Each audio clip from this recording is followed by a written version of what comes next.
everybody, and welcome to the Nook. Tonight's the women's show, right? No, not tonight. No, Wait. What? Were you listening? I was listening. I was very much listening. You messed up. I can't catch a break. John goes, I can tell by the way they're laughing, we messed up. I didn't hear what they said, but the way they're laughing, I know we messed up. So the topic on the women's show tonight, because that's what I was very much told that's what it was. This is what I was told it was supposed to be tonight, because I was very much chewed out for the fact of offering the show topic. So yeah, but we just had this long, it's so perfect. We just had this long conversation, which we do all the time, before you guys see us. We had This this one long was conversation. particularly sexist. And that's okay. Very. Right, it was. Very. Because we only wanted women on it. We were talking about how men, part of it is that men don't listen.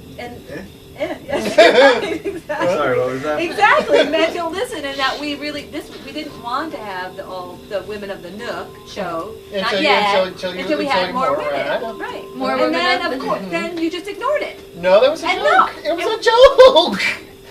Woo! Joke. So we Jokes could are do jokes. So leadership jokes. is why there's not a lot of women in Sure. leadership roles. Of course. No, really? Because women are followers and not leaders. No. I didn't say that. I did not say that. So why do you guys think so? Why are there no? Okay, so are we Yeah, actually? Are we putting women in leadership?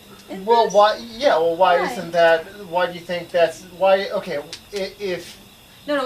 First we Okay. have to address. Well, are we having the Leadership. conversation about leadership, or are we having the conversation about women in the liberty movement? It could be both. Because women in the liberty movement is the first one, because there's a lot of Okay. women in leadership, in general.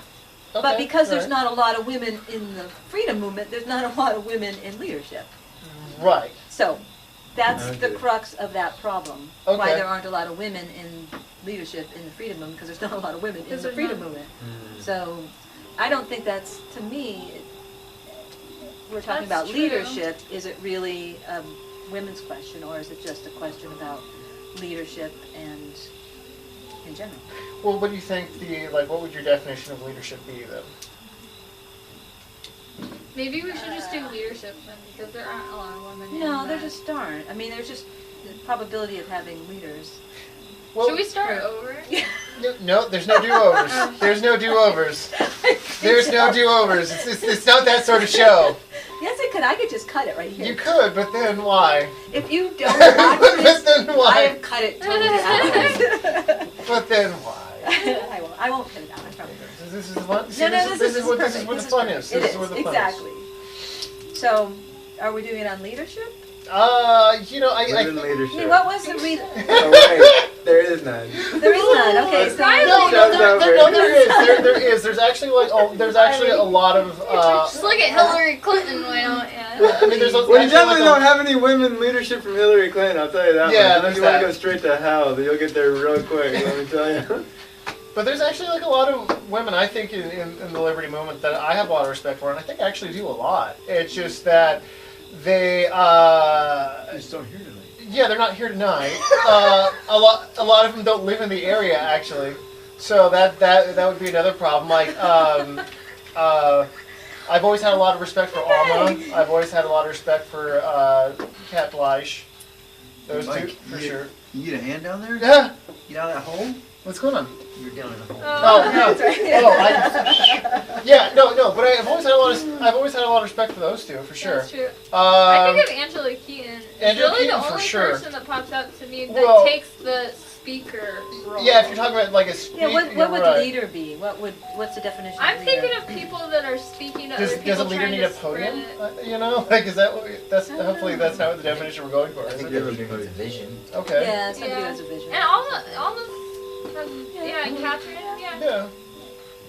I mean, they've both got a plan for their families. They're not being rooted in a specific place because they think Right. it's a better way to live. I'm thinking maybe more outspoken. Right. Like, Yeah. That's kind of why I always spreading- appreciate Angela Keaton because she Right. really does say what the fuck's on her mind, and well, I really she's like the that. only Yeah. person I could think of that is really taking, that is out there speaking about it like on the same level as some of the men are. Mm-hmm. Yeah. What are you trying to say? I'm still saying it's kind of an irrelevant topic because there's not a lot of women in the freedom movement in general.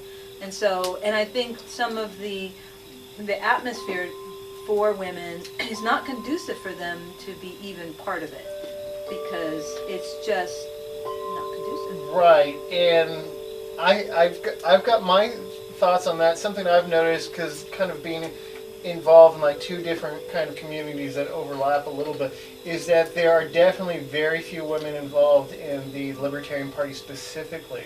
Oh, I was part of that. Yeah, and but the same issues are it's the same issues. I'm telling you. Yeah, I mean, right. Yeah. I would go to meetings. We would have meetings, and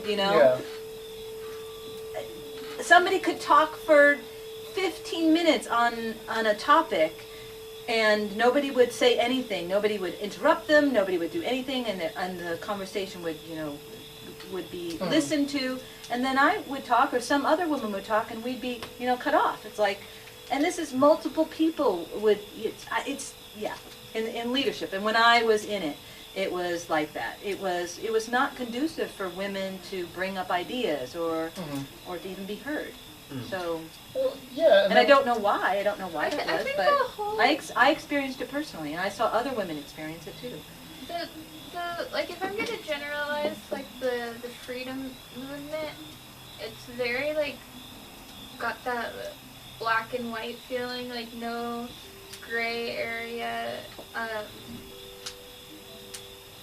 Where I think women are more in the gray area. Like when you look at these people, they're mostly, non-religious, like paleo, like it's a generalization, but with women I feel like there's a lot more flexibility, and that's not really a part of the liberty movement right now. Because it's black and white.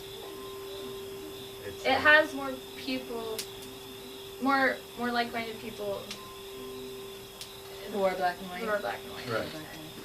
And maybe another topic though, but mostly white. Let's be honest. That's something I've noticed a whole lot of. Well, talking about skin tone, but that she wasn't talking. Well, about skin tone. I understand that, but it's something else too. Is that like, I mean, there's a couple people I know that are involved in stuff that are of a darker skin tone, but it's unfortunately I think rather rare.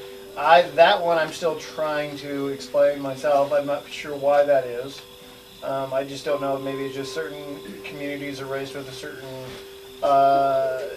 certain set of beliefs, and certain communities have a certain set of beliefs that don't necessarily mesh or intertwine, or what it is exactly. I don't know. But I mean, I could go on that one for a while, and we could theorize on that. We either be on topic about it, and be right, or be completely wrong about it. I don't know. Would you talk about what do you mean? Could you explain why there aren't women in the liberty movement? My perception? Yeah. Oh yeah, I can give my 2 cents on it. How I see it. Okay. So the reason I say, like, I was mentioning like 2 different communities that I've kind of been involved in that overlap is that there are very few women in the Libertarian Party. Very, very few. Yeah.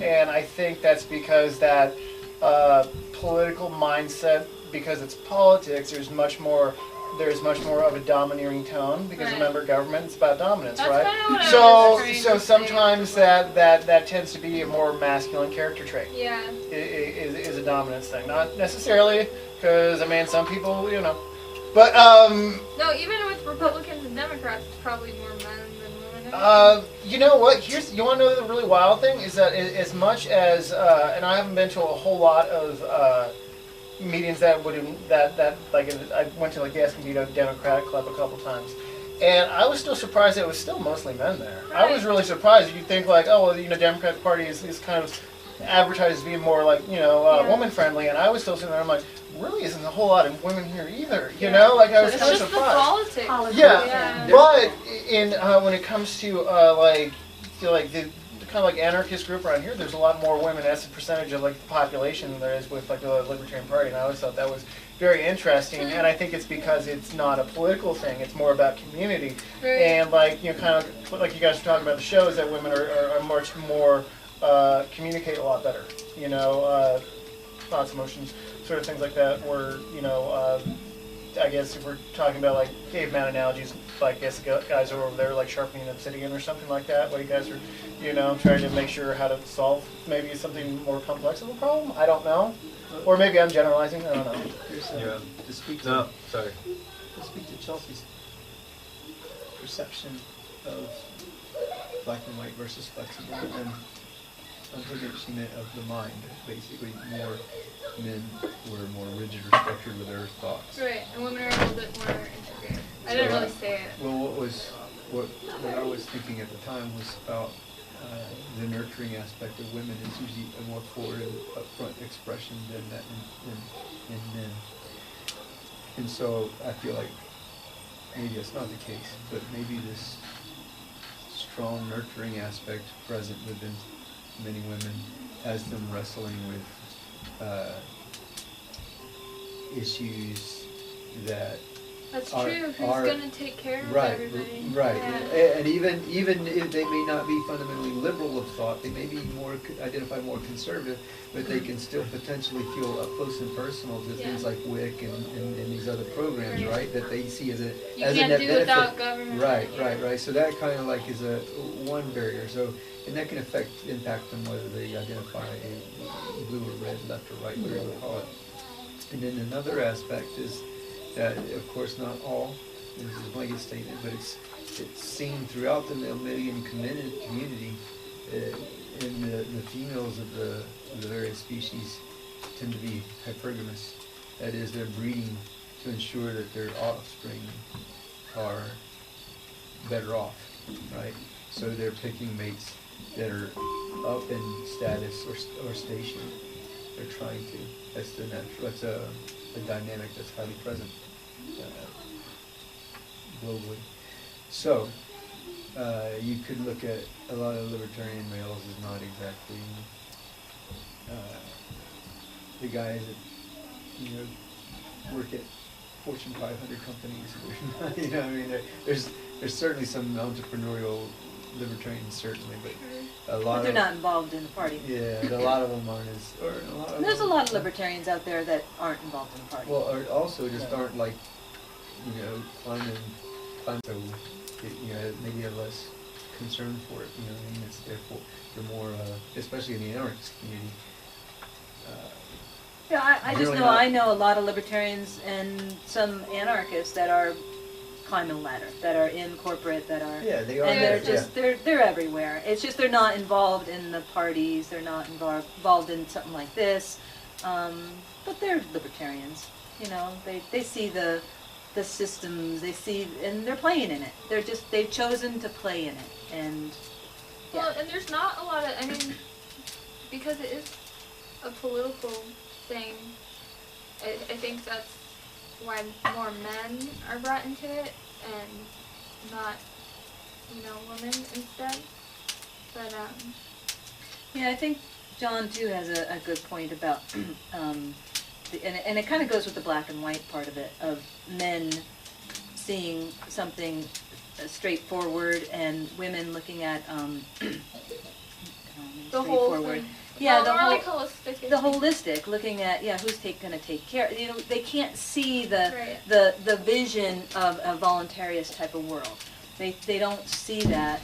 They see who's going to take care of the children, who's going to take care of the sick, who's going to and they just can't see it. It seems very mean. The women that I've talked to, they just think it's mean. They think it's like survival of the fittest. Yeah. And they can't see the vision of a voluntarist, loving world, yet. It's getting there, and I think. Well, there's not a lot of women around to explain it, and with the men explaining it, they're sticking to like the fundamentals. Right. And instead of explaining how it would actually function. Right. And that's something we can do on Women of the Nook when we finally get our when we have Women of the Nook. We're gonna get more Women of the Nook. We can actually talk about things that that aren't discussed in a general, you know, with males here, with things that women might relate to and can talk about. So how everybody, well, and I think that's easily taken care of. I don't know if I'm being like too idealistic, but if people are keeping whatever it is they make, if people are living in abundance instead of scarcity, then they're going to want to be helping. People want to help other people because it makes us feel good. And I think that would kind of take care of itself. I don't think you need the government handing out your money wherever they see fit. I think a lot of women don't see it that way. Right. Well, because So, that's, yeah.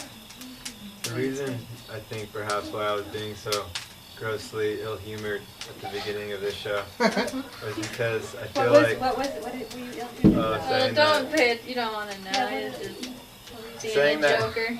saying that women aren't leaders, they're followers, and that there are no women leaders. Okay.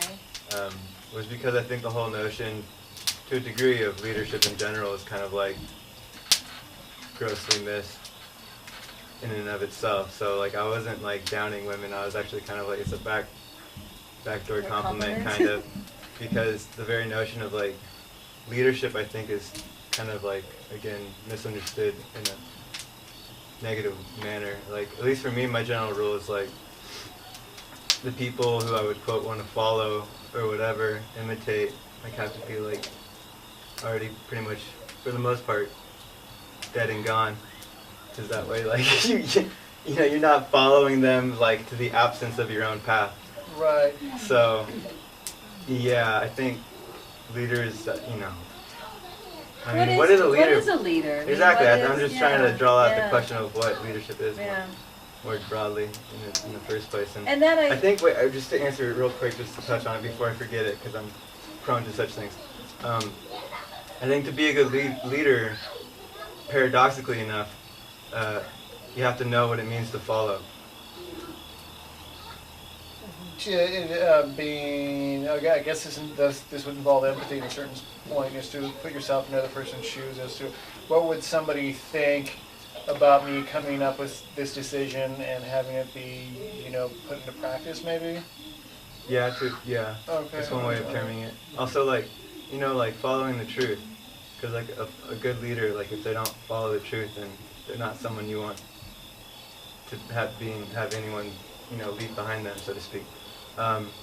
So if a leader can't follow the truth and have that vision, I think that's an important aspect of a leader as well, that vision There's some people who of the care truth, about and then the though. willingness to follow it where it goes. But you know, you're following your path, and a good leader, I think, also would inspire others to do the same themselves. It's a good leader, Right. but then we just have people who are leaders. Right, I think not that's necessarily good. But who are or, good you know, followers. I think that's the point. Followers of what? The truth, and then leading themselves to it, right? Or what have you. Following in its direction.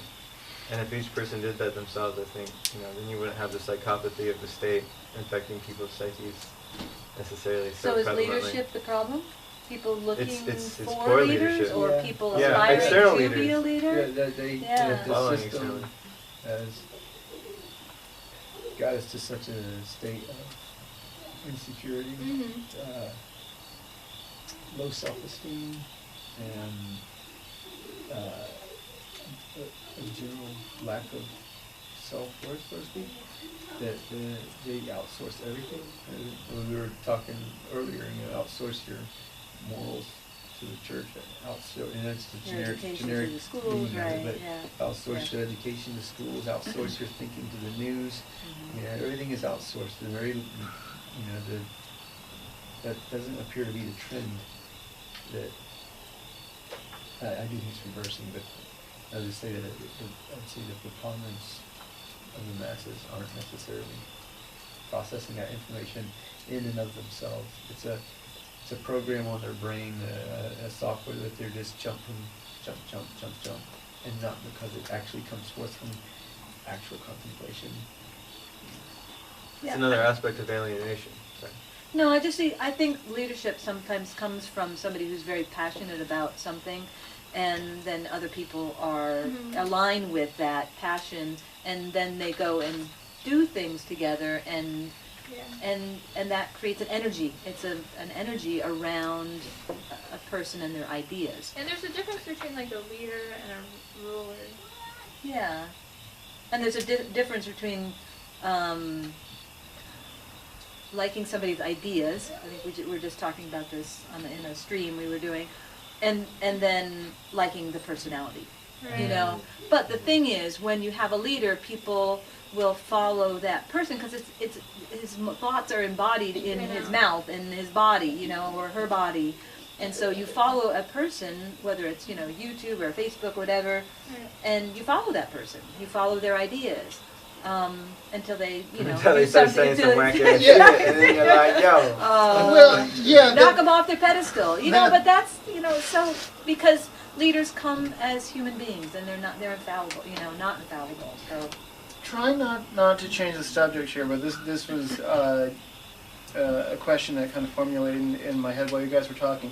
So you were saying, like, when you're involved with like the LP stuff, that like you felt like you're being like cut off quite a bit. Oh yeah. Was it and Chelsea, like, chime in if you've ever been in a situation like this too.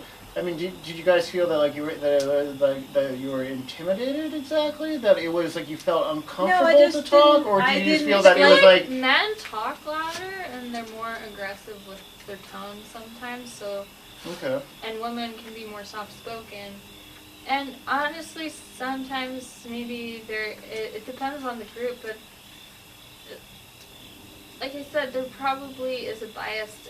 I think men would probably be less patient with women speaking sometimes because it's more of a roundabout way of getting to the point. Okay. I don't think I was roundabout, but... No, I'm just I like, could have been. I was just talking about my thoughts. Well, yeah. I mean, that's what I was looking for. I was just that's something that I've heard that. But I don't think men are really taught to appreciate it either. Okay. Just, you know. I just didn't feel heard. Okay. Really, yeah. Kind of like, you know, today when, you know, you walked in and. What did I do today? You started it saying we were going to have the women of the Nook. I'm like, no, because I wasn't heard. Mm-hmm. Yeah, you were heard. Yeah. You were just ignored. Yeah, I wasn't. No. Okay, all right. So backstory to people watching this. There's been a group text that's been going on between all of us for a while, and it kind of culminated in the past couple of days of that the suggestion by you was that there's going to be a women's show. Well, then we should. And I agreed. I said it was a really good idea. What I said, what I'll do is that I'll set up the camera and you guys do your stuff. I'm not going to get involved in it. And I do agree. You said that. And then the next thing out was. So what are we doing? So what are we doing the show on? I'm like, that's not what I said. You said, how about we do the show on leadership? I suggested the women of the Nook. I suggested a topic. I didn't say that you had to talk. Here we are. Okay, yeah. All right. So more background on this before I get crucified here. So is that quite commonly there's a group text that goes around during the week, and we chat about stuff, whatever it may be, and then at one point or another we try to come up with like a topic for the show. And so you guys wanted to have a women's show. I didn't know that the topic of the show. I was not under the impression that the topic of the show was simply going to be women of the Nook. Well, we really we didn't come up with one. Well, I know. My impression was that you wanted to do an all women's show. Okay, cool, wonderful, that's fine, great. But so I was just thinking, well, there's a topic if you guys want to use it. If you don't want to use it, then don't use it. Yeah, I'm just giving you a hard time. And I took it as you weren't listening. That's how I took it. Okay. So just so you know. Okay. So it you know. All right. Sorry about that. My fault for not seeing it another way. It's our fault. Oh, whatever. Always. That's just the more you know. Okay. Remember, happy women, happy life. Yeah, something like that. Yeah, it's the same. Keep the crazies happy. Nobody's happy? No, I said keep the crazies happy. Keep the crazies happy. Yeah, there you go. All right. If you keep us happy, you can call me crazy. On this day, It's on tape. It's on tape. So for but I did for say memorial. Keep us happy though. So all right, so we've kind of established that like leadership isn't necessarily like it's not a synonym of government then, or sort of like government. Okay, so that's good. That's good. It's not a synonym. It's not a synonym. That leadership doesn't in and of itself mean politician or head of community of some sort. That simply it's somebody that, as my impression from what you guys were saying, that it's somebody that you trust their judgment either through age or experience or some other factors. Right. I think there's multiple kinds of leaders. I think there has to be the final arbiter. Right, exactly. Yeah, not that person is not the, and this shall be for us all, so saith the leader. No, that would be more so saith the leader. Yeah, okay, so leader is somebody who's more charismatic and people and has a particular point of view that people resonate with. Okay. And, stay with them as long as they stay with them. And then, I like mine dead. Already. You like yours dead? Yeah. Okay, dead leader. Yeah. I actually kind of like, I'm a real big fan of that too. Yeah, I feel you, Riley, on that. I like that because there's kind of an old saying is that like you should do what somebody you idolize would do, right? So you kind of think of like historical figures, like, well, that person I like what that guy used to say. I've read a lot of what he's written. Well, what would he do in this situation? Well, okay, I'm either going to do this or not going to do that. So I kind of like. So one thing that came up when you were talking about, I've never heard it before. Maybe I just, anyways, was that a dead leader or somebody that you can relate to cannot be knocked off the pedestal. They can't do anything in the now to make you not think of them in the same way. They can't let it go to their head and start to start their own there's no cult of personality really for a dead person. Yeah, there's no cult of personality because there's no personality other than the stories that have already been made up. Right. So live ones can become, human. They can have human lives and do stupid things and people don't like that. You can't get sucked into their bullshit. Yeah, and a lot of people, kind of let it get to their head either maliciously or just, sometimes it just happens that they get wrapped up in whatever. Like we've never really covered it on the show. I don't know if we really have time or even really want to get into the whole Kokesh thing because that's all probably within the past couple of days and let's drama. Let's maybe something I think is there needs to be writers in the liberty movement and speakers. I don't really know about the whole leaders thing. It's kind of more of a joint effort. But there could be lots of little leaders, lots of little leaders. People like decentralized leadership where I like that. It's just people. But not just any one person leading the charge. Right, yeah. But I think charismatic people will tend to bring more people just because they're charismatic, That's true. And so that's how I think they get bigger to become celebritarians is because they can command a big audience. Well, also because of their presence. I was thinking in relation to cult personality. I didn't want to. I personally, we can talk about it if everybody wants to talk about it, but I didn't really want to go. Get personal. I didn't really want to go into the whole thing about Kokesh and Macy too much. Okay, you don't want to go there. No. But I wanted to just relate that because if you guys want to talk about it, we can talk about it. But it's just when we recorded, this all happened within the past week with what she said about their relationship and so on. And, I maybe let the guy speak for himself before we really have a full discussion about it. But I did want to bring up Stefan Molyneux because that dude used to be an anarchist. He's not anymore. What happened? I don't know. He said the future was not going to be the same as the past, and he was right about that. Right. Whoa. But the thing about that guy, that is never the same as the past. That's Never guess that. Prophetic Someone word. give him a Nobel Prize. He really kind of that was kind of a really good example in my head of what happens with a cult of personality because he's very much was an anarchist at one point, or at least espoused to be.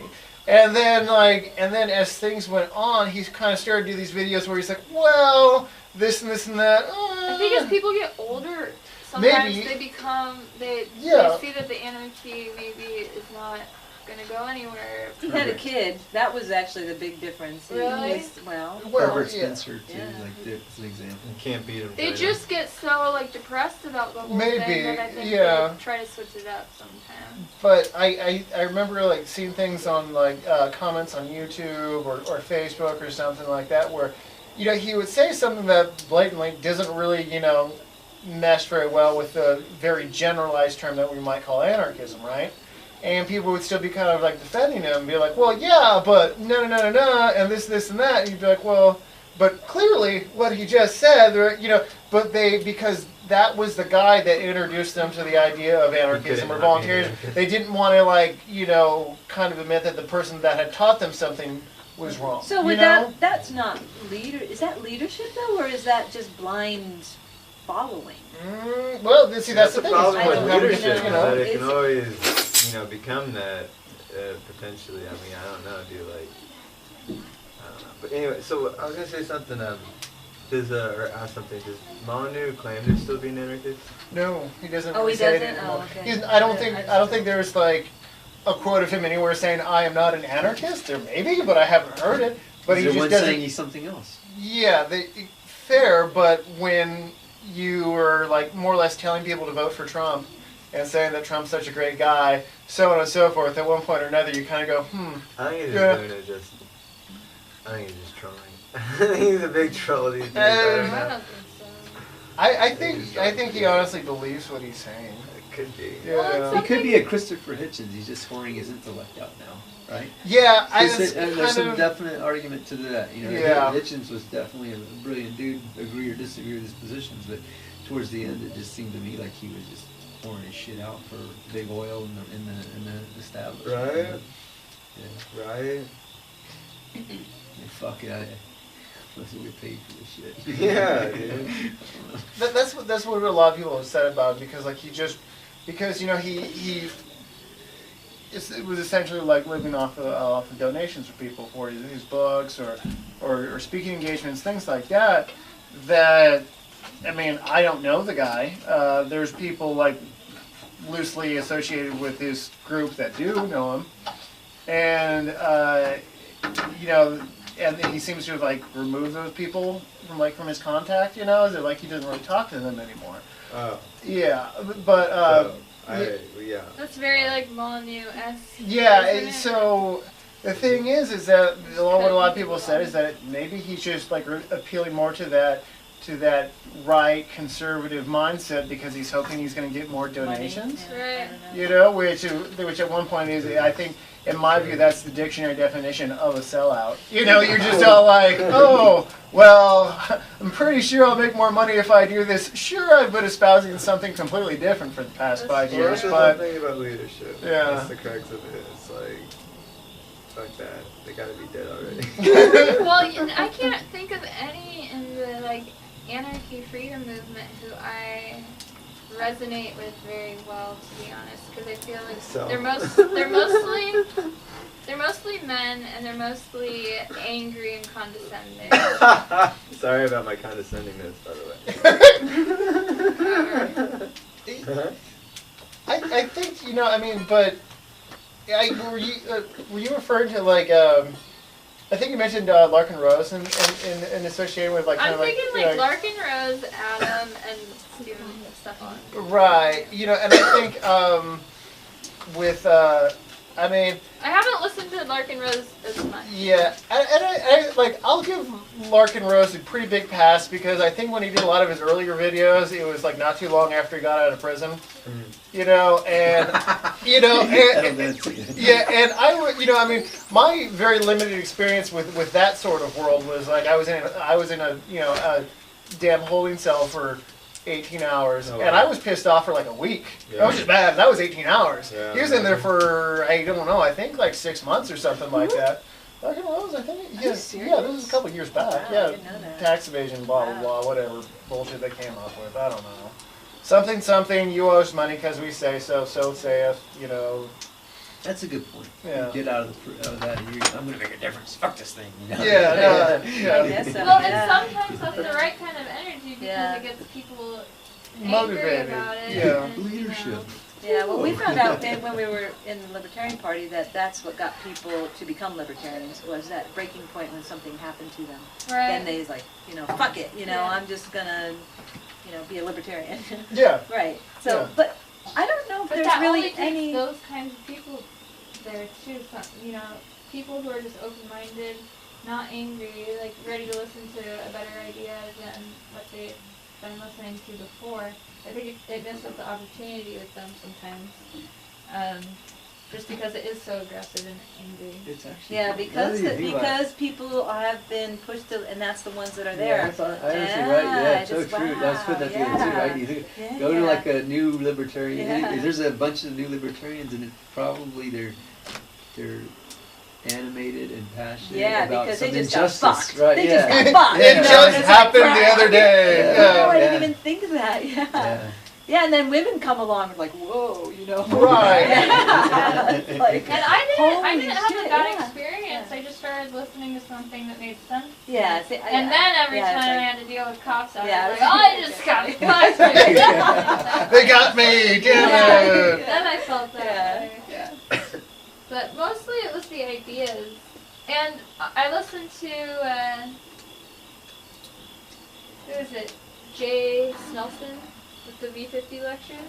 Oh yeah, those V50 lectures I are should look very into good. those. Yeah, He's yeah. a really, I mean, he's got a sense of humor. You know what I mean? Like, Yeah. it's not just, I don't know. I'm He was really at picky about Libertopia that people's one year, tones. wasn't he? Was it? Yeah, I think he was. The V50. Yeah, it There's, was I mean, like. that's a two or number of three different back. speakers, isn't it? That's like Well, 4 or that's 5 was it? Andrew Oh, maybe. Glomgos, Yeah, who yeah. was the IP. guy that came up with them. Yeah, who came up with that whole theory, and then Jay Snelson was like one of his students, and he would give the lectures on them. But it's like a book this thick or something. Yeah. I listened to listened to a lecture by Andrew Galambos. It was really good. Yeah. It was on Thomas Paine and relating to Thomas Paine and the Enlightenment, and how it all relates to, like, well, they were all very schooled when it comes into physics too. You know, that it was like part and parcel at the time. Right. That It they kind of made sense scientifically. Yeah. Like the Yeah. whole structure of how a society would be best run. Yeah, and then like with I mean, it's kind of a Jeopardy question, but it's kind of like they used to call physics natural philosophy because Yep. that whole like philosophy and science, there wasn't a split in those two different Really? I like didn't studies know at the that. time. Wow. So Okay. Well, it was science was a branch of philosophy. yeah, exactly. Wow. Yeah, so that for them to say that, like, well, to talk about one thing and then to move it on to something else that had more to do with, like, well, what is society, Yeah. like, was just kind of like a smooth transition because there wasn't the idea that these are two separate things, that it was one and the same, which I thought was like a really interesting mentality, which in some ways I think, unfortunately, is kind of a bad thing that they're separated in a weird way. That I think that you have to, if you want to learn about how planets go around the sun, you take a physics class, but then that doesn't relate to, well, what do we do if we find another planet? Do we just annihilate anything that lives there and put up our own shit, or do we try to get along with them, or you know what I mean? Like I think that sort of thing does lead to other questions that are pertinent to each other. And that's where philosophy comes in. Yeah. And explore those ideas. Yeah, I just explore had them. a recent conversation. It was two of them very close to each other, and only because of this conversation that I kind of look at it this way. But one was an optometrist who happens to be into the science. He wants to leave optometry to go back to eye science stuff, right? So he's this hard science guy, and talk to him and about philosophy. He's philosophically conversant, and I had made a comment about science without philosophy is, not a good thing. And he said, "Oh, I agree." And that's where it's most interesting is where the two come together, And I was completely in agreement with him and really had a good conversation.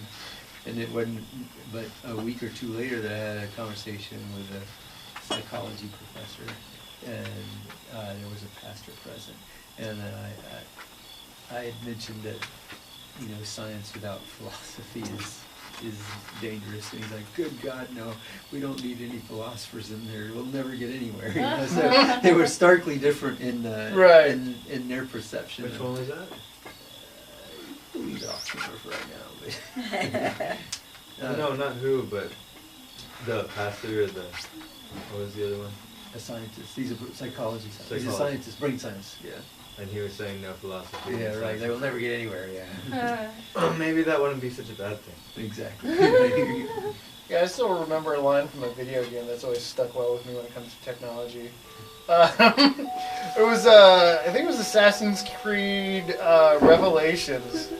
Yeah, it's, you know, completely implausible, but it was a very fun little mission that, like, kind of, Da Vinci was kind of like put under duress in order to like make his creations, the tank and the, you know, and all this sort of stuff. And there's like a mission where you gotta blow them up essentially because the bad guys are gonna use them. Oh, we're way over time, but it doesn't matter. Yeah, it doesn't matter. Yeah. So, and that at the very end of it, like when he blows up the last one, he says, I can't remember what he says, but he says something along the lines of like, does mankind even need this? You know, like, is this something we even need? And it really struck me is that, like, you kind of said there, you're like, no, no, we don't need like tanks at all. We don't need, you know, bombs falling from the sky. We don't need any of that. You know, and it was just, you know, it was like of all things like a video game. That was really poignant. You know, how much of what ails us, diseases and shit like that, psychological disorders, is only fucking relevant because of cities and fucking bullshit, false culture. You know what I mean? The modern era. Hey Mike, is the have a time thing on it? No, on the camera. Does it have a time thing? Yeah. So it'll stop recording. No, it'll keep recording as long as there's space. Oh, okay. Yeah, I thought it. Sorry. No worries. Don't put this in there, but that was Cora's soccer coach. Oh, we're still on. Yeah, no, don't put it in. I have to cut this out. Yeah, I mean, okay, we're way over anyway. I will try to. I will try to cut it out. All right. Be quiet. Yeah. All right. Okay. Well, I was just wondering if it was the scientist or the pastor.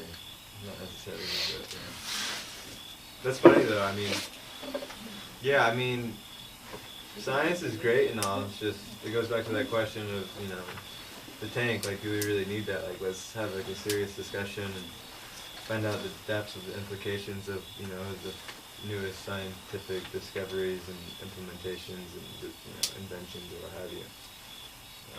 Wouldn't be such a bad thing, I think, just to slow it down. It's not like just because science is increasing the rate of technological advancement that the world is getting like necessarily any better in other conditions that are human well-being. Like, it just seems to have faster What's to smartphones keep you doing stuff just because you can do it, right? You know, Yeah. without looking at the potential negative impact. Just focusing on. Do you need leadership in things. order to guide culture in a certain way? Actually, all you need is, ethics. I feel like Morals. Thomas Paine was like ideal for me, like Yeah. personally. I think truly, I think if you're gonna Have you read that? That was like the second. That was like Which right one? up there with the Bible. Like people that didn't even know how to read were like reading that book. Which one? Rights of Man. No, Common Common Sense. Sense. Common Sense. You're is right a on the good title. one. You did Common right Sense is to good. Rights of Man, but Yeah. Common Sense is Common the one Sense. that started the revolution. That's what stuck out. Even with the V50 lecture, it stuck. I listened to like over 50 hours or Nice. something. Oh. But the Common Sense book is probably what stuck out to me the most. And he had a way of like telling it how it is, but like being really positive about it. Yeah. And so Kinda it was, helpful. and he was a leader, right? So if we Yeah. were to look at Because people he who were had leaders, ideas, they had an not- idea, Yeah. they got passionate, Have people, vision. they disseminated it, so lots of people knew about it, Yeah. and I don't think Followers. he's actually physically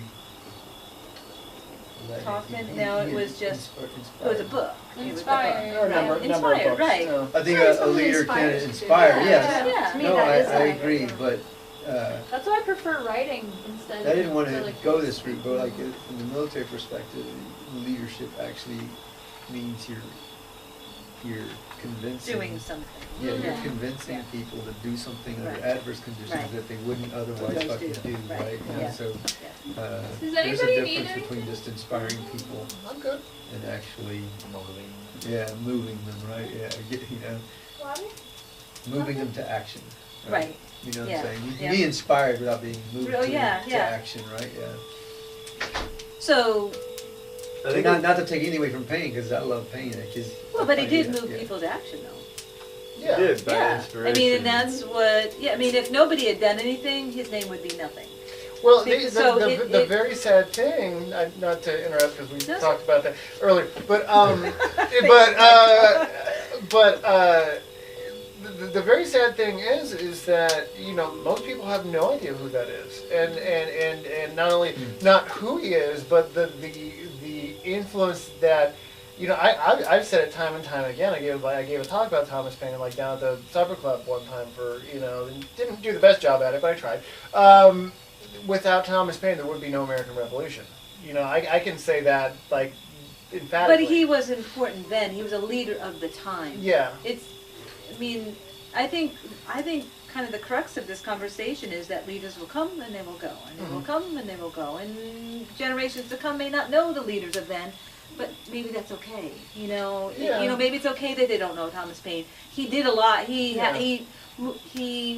affected a whole lot of people, to move. Like if we look at cultures moving in the way that they swarm and they move and leaders have that effect, and they will come and they will go, and they will come and they will go. Yeah, and to use the example, unfortunately of the same guy, he was not known really very well when he died, which is very sad. I mean, the guy who more or less was the guy who got the ball rolling in a sense on the American Revolution, was incredibly influential in the French Revolution. Also, died broke. His friends had to gather money for his own burial. 6 people showed up to his funeral. A French woman, her son, 2 freed black slaves, and 2 other people who I have no idea who they were. So they're considered leaders? Pain? I suppose I agree with what the definition you were saying, yeah. Yeah, I get of their time, and they were leaders of their time, or were they leaders of future? Well, I mean, I think that They were leaders of the time because of a book? yeah, they're very influential, and I that this goes back to the there's no real original thought, that he was still inspired by other people too, that brought him to write what he wrote. There was nobody. No, you don't know that. I don't. Well, yeah, I mean there True. was. I mean there was definitely people writing in that spirit Yeah. before him. Right. I mean, he was the most clear and poignant in that era, but he wasn't the first. I mean, yeah. Yeah, I'm just trying to think. Would I call him a leader? He might have had a very influential book, but he himself, was he a leader? I don't know. I don't know. I don't Depends know. what your requirements are for what you consider a leader, I suppose. Maybe an intellectual leader, Sure. if that's a thing. I don't know. I think there's. We can make whatever shit You we can want to say make that. up. You can make that. I The think power of language, whatever you want to make up. If 2 people agree upon a word, it's a word. Yeah. I like intellectual leader. Yeah, that'll work. Yeah. Yeah. And he actually got people to take action too, but it wasn't him, it was his book. He didn't get up on a pulpit and talk about it. Maybe he did, I don't know. Actually, I don't really know of too many situations where he actually was doing a lot of public speaking. The only thing that I know of for sure was he actually, this was rather surprising, stood up for the French king during the French Revolution. They had arrested the king and Marie Antoinette, and the big question in front of the Estates General was, are we going to kill him or not? And maybe Paine, that's, he just didn't want killed. Yeah, no, this exactly was. Yeah, like they did a vote of everybody who was involved in the States General, including Thomas Paine, because he landed in France, and a town in France said, "Hey, do you want to be a representative? You're the great Thomas Paine." And he goes, "Yeah, sure." And so I think maybe just because he wanted to be involved in it, and so he comes around and they ask. It was only like a handful of people that voted against killing the king. Two of them being Thomas Paine and his friend and translator Condorcet, who was also a French philosopher. And they, came around because Thomas Paine didn't know French very well. They, they thought, well, maybe this at least got translated wrong. Of course, Thomas Paine, the great inspiration for the American Revolution, would, of course, want the king to be killed. And he was raised as a Quaker. So when so they asked the McGann, he goes, "Well, are you sure that's what you meant?" He goes, "Well, yeah. I mean, the king himself hasn't really hurt anybody in this situation. As a matter of fact, the Louis XVI had given money to the Continental Army during the Revolutionary War. So in his sense, he was like, well, without Louis XVI, there would be no American Revolution, and without that, this would probably not be going on." And his solution was actually send the king to America. There's no monarchy there. He'll learn about freedom there, and he won't be able to hurt anybody. Oh, I've never heard that before. Wow. Yeah. What did they do? Yeah, they executed they executed the king and Marie Antoinette, and then wait for it, they threw Thomas Paine in jail too. Oh man, what a and he was going to be executed, and he dodged the guillotine twice. But that's a completely different show. So I guess on that, everybody, good night, everybody. Good night. Well, wait, what if robots? What if robots were alive during the French Revolution and Thomas Paine? Good night. Good night. Became our leaders. Would you still?